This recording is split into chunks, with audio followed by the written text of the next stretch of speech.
सभी को मेरा नमस्कार। बड़े ही महीनों बाद पुनः एक बार आपसे ऑनलाइन रूबरू होने का मौका मिल रहा है। कक्षा के दौरान हमने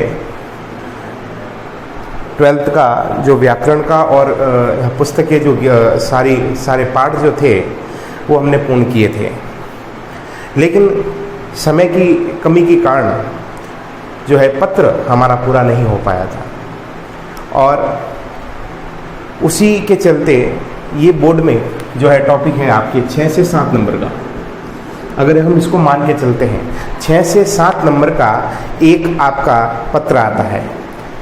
अब पूछने का तरीका पत्र में आपको जो है वो पत्र लिखने के लिए देगा, जैसे कि कक्ष में मैंने थोड़ी बहुत चर्चा आप लोगों से की थी, आर्ट्स से भी की, साइंस से भी की थी, कि इस बार जो पत्र हैं आपके वो अधिसूचना, विज्ञप्ति, निविदा और अर्धशासकीय पत्रों से है। तो कहने का मतलब ये है कि पूरे पत्र आपके नहीं आ रहे हैं, लेकिन 3 से 4 टाइप जो है अभी भी आपके कोर्स में रखे गए हैं। ये एक प्रकार का जो आपके टॉपिक था जो नहीं हो पाया था, तो मेरे ये विचार किया है कि इसको मैं आपको ऑनलाइन माध्यम से ही पूरा करवाऊँ, और जो कमी रह जाएगी वो हम ऑफलाइन में पूरी करेंगे। तो आज जो हम इसकी शुरुआत कर रहे हैं वो हम कर रहे हैं पत्र से। पत्र जो है वो क्या होता है? पत्र होता है माध्यम। पत्र जो है, अगर हम इसको डिस्क्राइब करना चाहें तो लिखेंगे पॉइंट वाइज, पत्र भावों या विचारों के आदान प्रदान का क्या है? माध्यम है। भाषा जो पत्र है, पत्र भावों या विचारों के आदान प्रदान का क्या है? माध्यम है, जिससे व्यक्ति जो है अपने विचारों का आदान प्रदान करता है। उसके पश्चात अगर हम बात करें तो इसके अंतर्गत भावों को या विचारों को एक स्थान से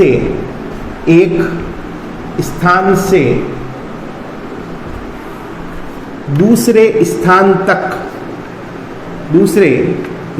तक पहुंचाया जाता है।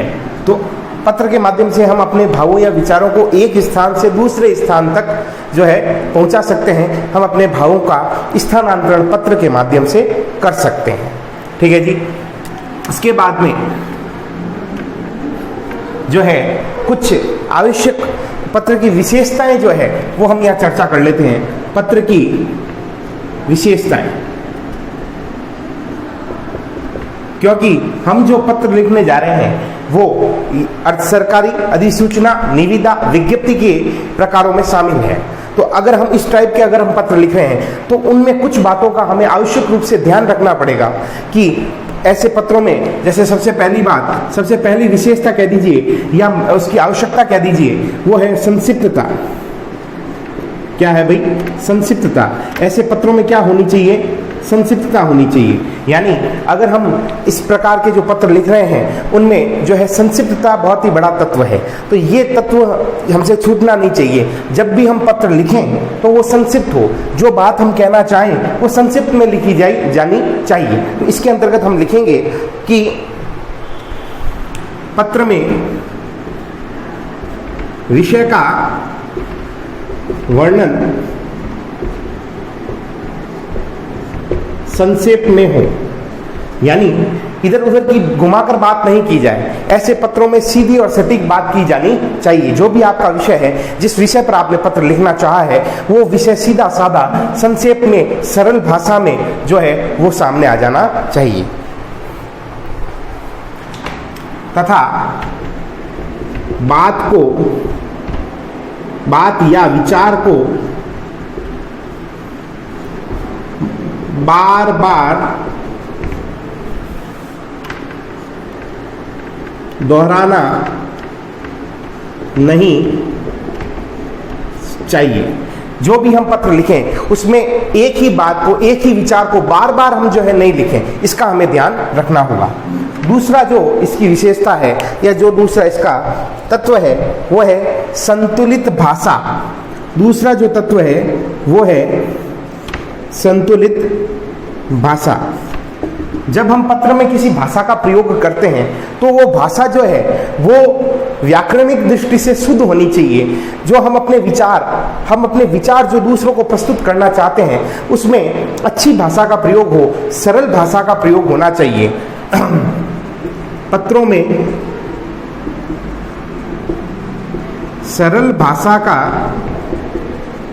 प्रयोग करना चाहिए। पत्रों में सरल भाषा का प्रयोग करना चाहिए,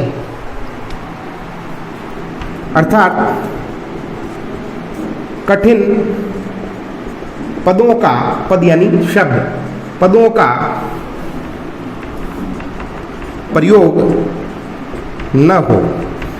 जब भी हम पत्र की भाषा लिखें तो उसका जो लैंग्वेज है, उसकी जो भाषा है वो सरल शब्दों में लिखी जानी चाहिए। साथ ही कठिन शब्दों का प्रयोग या तो बिल्कुल ना करें और अगर आवश्यकता है तो एक दो शब्द आप कर सकते हैं। ज़्यादा कठिन शब्दों के प्रयोग से भाषा जो है संतुलित नहीं रहेगी और एक आवश्यक तत्व है पत्र का, संतुलित भाषा, वो नहीं रह पाएगा। तो ये इसका आप स्क्रीनशॉट ले लीजिए। ये आपको कॉपी में रजिस्टर में करना है, क्योंकि ये बातें जो है ये भी पूछ लेते हैं आपसे। बोर्ड ने ये प्रश्न पूछ रखा है कि पत्र की कितनी विशेषताएं होती है, किन्हीं दो विशेषताओं का वर्णन कीजिए। तो पत्र से ऐसा भी सवाल बन सकता है, इसीलिए करवाया जा रहा है। आप इसका जल्दी से स्क्रीनशॉट ले लीजिए।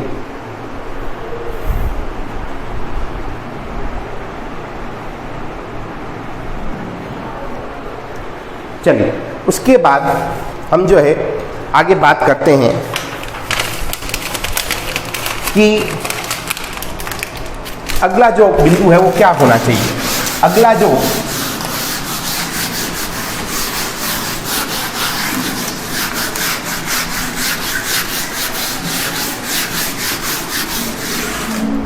अगला जो महत्वपूर्ण बिंदु है वो क्या होना चाहिए। दो की हमने बात की।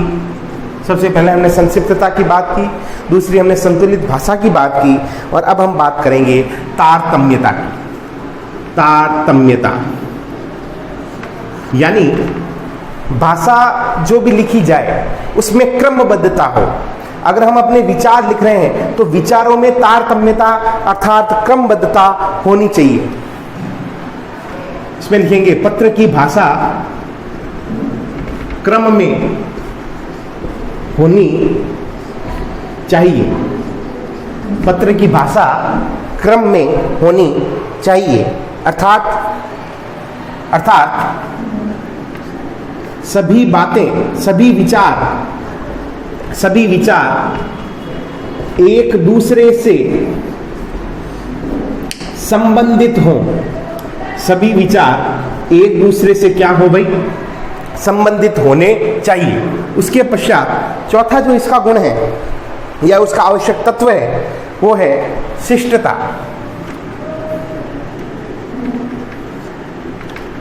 भाषा का जो चौथा आवश्यक तत्व है या विशेषता है वो है शिष्टता।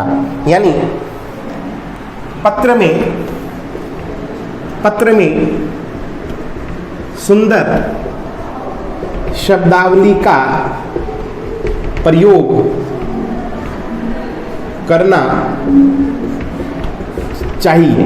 पत्र में सुंदर शब्दावली का प्रयोग करना चाहिए, अर्थात जो भाषा हम लिखें उसमें एक तो तारतम्यता होनी चाहिए, भाषा शुद्ध होनी चाहिए व्याकरण दृष्टि से, साथ ही शिष्टता अर्थात भाषा में जो हम लिखें, हम जो शब्द प्रयुक्त करें उनकी जो बनावट है वो सुंदर होनी चाहिए। तो शिष्टता ये जो है आपका चौथा गुण है।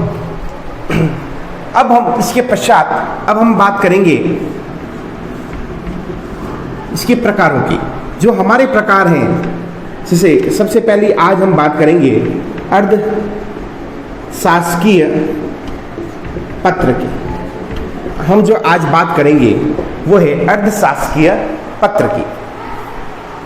अर्धशासकीय पत्र, जैसा कि मैंने कक्षा में आपको थोड़ा बहुत बताया था कि अर्धशासकीय पत्र क्या होता है, किस तरह से यह कौन लिख पाएगा, तो कुछ बातों को हम वापस रिपीट कर लेते हैं। जैसे हम बात करेंगे, सबसे पहला पॉइंट, अर्धशासकीय पत्र ऐसा पत्र जिसमें समकक्ष का मतलब मैंने बताया था समान पदों वाले, समकक्ष पदों के व्यक्ति किसी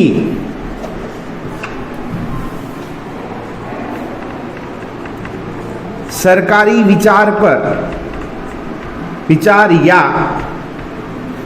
विचार या सूचना पर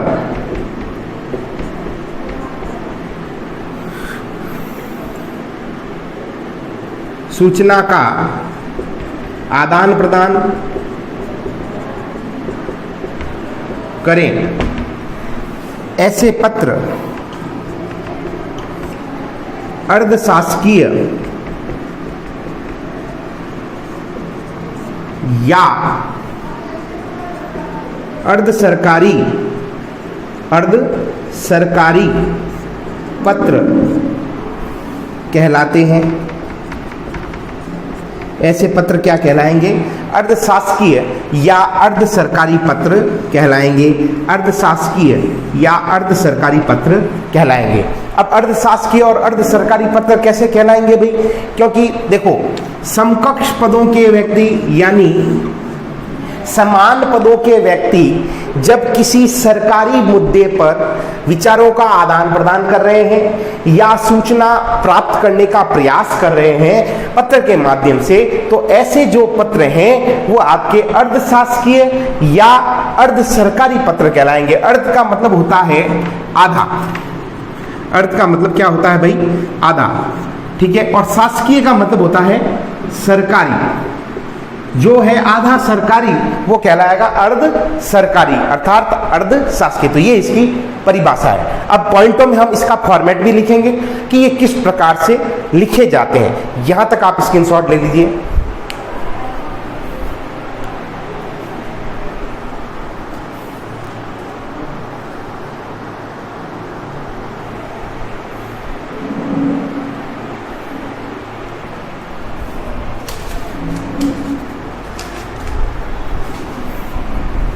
जल्दी से आप इसका स्क्रीनशॉट ले लीजिए।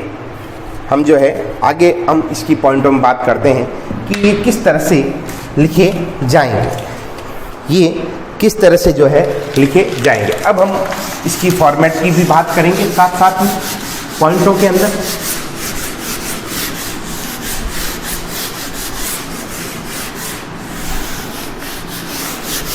तो एक बात तो मैंने परिभाषा से आपको स्पष्ट करी दी।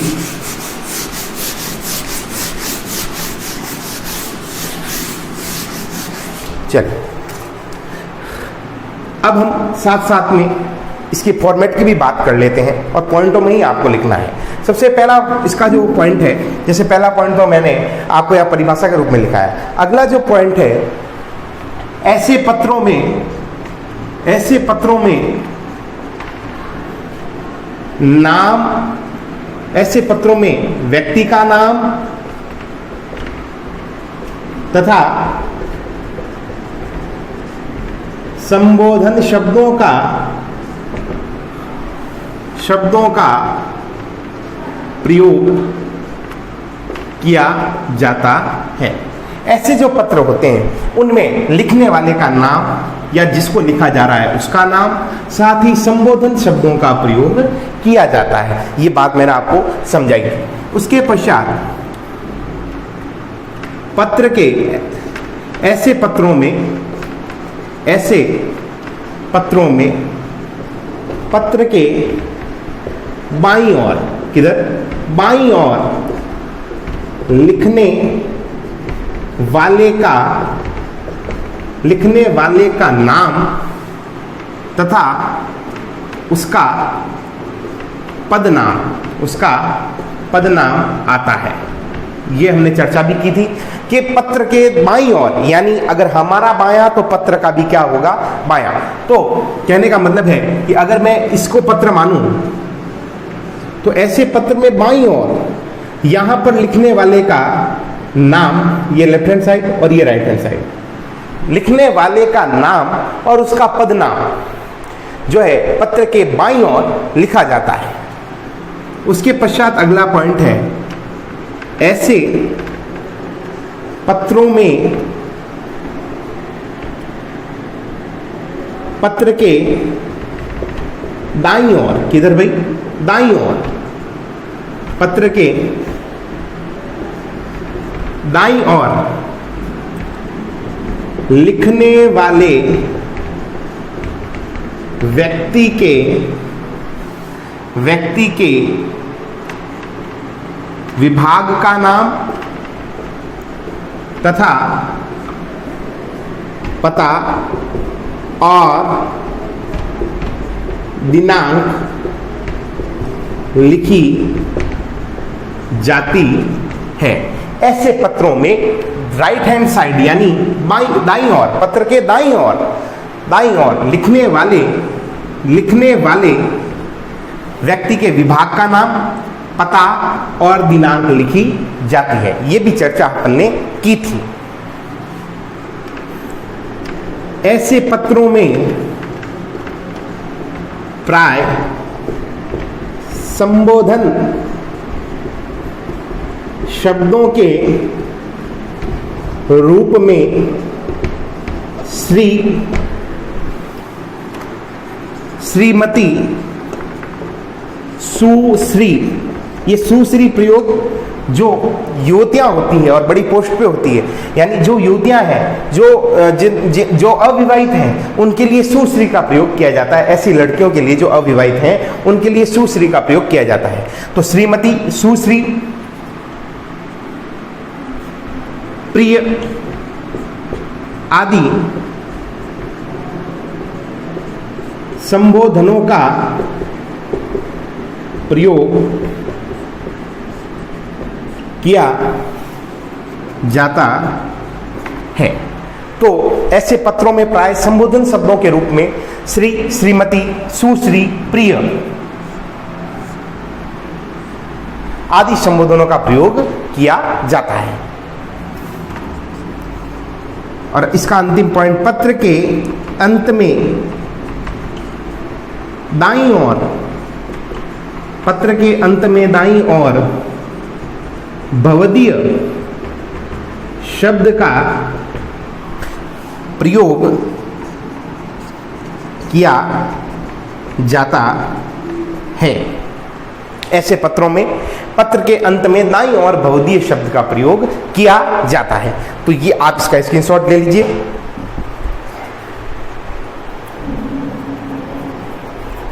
चलिए साहब, तो ये था अर्थशास्त्र के पत्र। ये था एक तो पत्र का हमने इंट्रोडक्शन किया, उसके पश्चात हमने अर्थशास्त्र के पत्र को समझा, इसके फॉर्मेट को पॉइंटों में लिखा। अर्थशास्त्र के पत्र के उदाहरण से हम शुरुआत करेंगे अगली कक्षा में। जब तक के लिए धन्यवाद। जय हिंद, वंदे मातरम।